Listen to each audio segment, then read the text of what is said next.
Hi, Sean from Media Assault here, and we're going to be wrapping up our look at the KISSology DVD sets from 2006 and 2007, the last of which being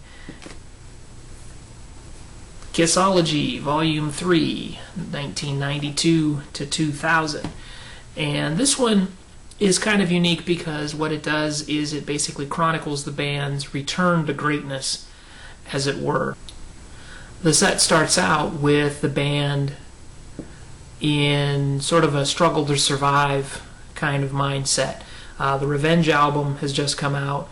They're just getting over the death of Eric Carr, who's been replaced with Eric Singer, who is a very good drummer, one of the best drummers in rock as far as I'm concerned.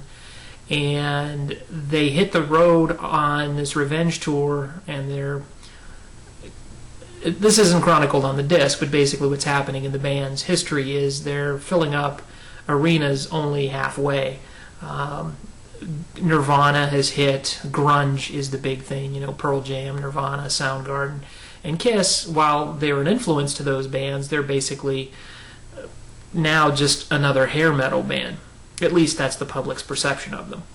KISSology Volume 3 starts out with a 1992 performance from the Revenge tour, and this is recorded in Detroit in November 27th of 1992.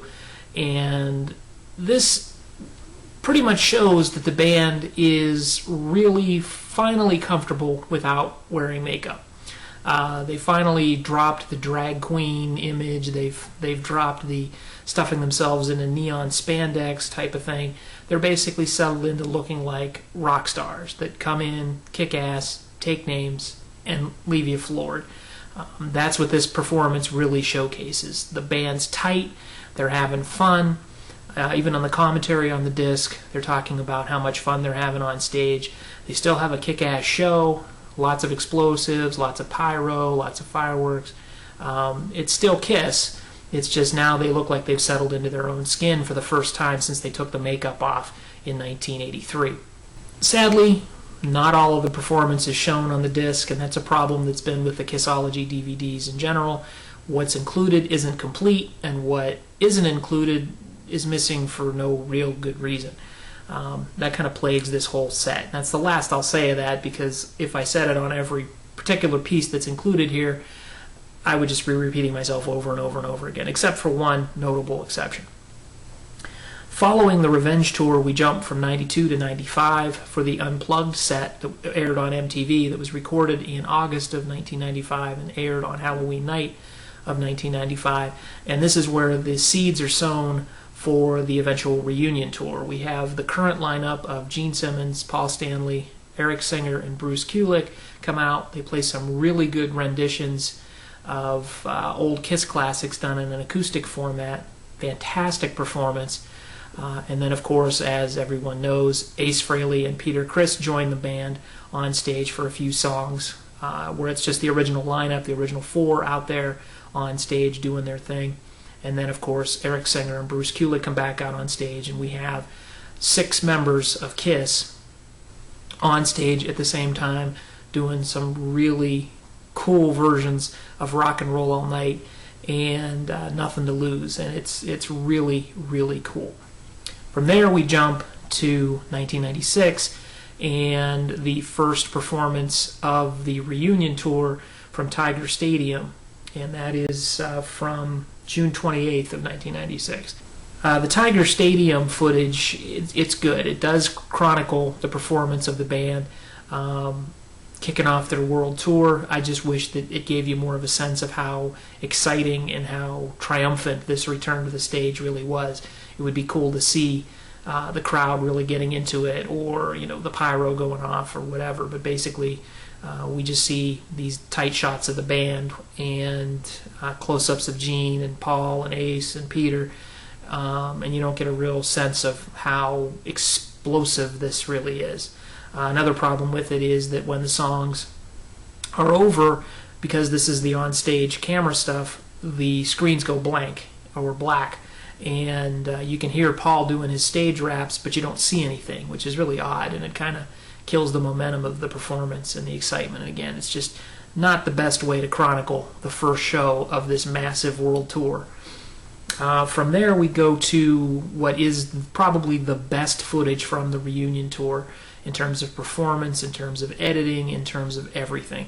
What was intended to be a one-off performance of Rock and Roll All Night on the MTV Video Music Awards in 1996 turns into a very short concert.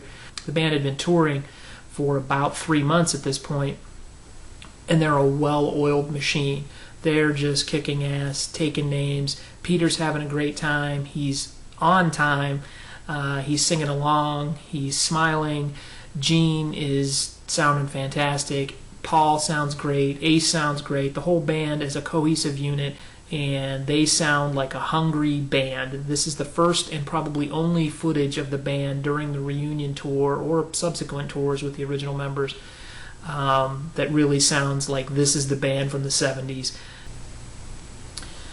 From there, we go to Halloween night, 1998, and the first performance of the Psycho Circus tour in Los Angeles, actually at Dodger Stadium.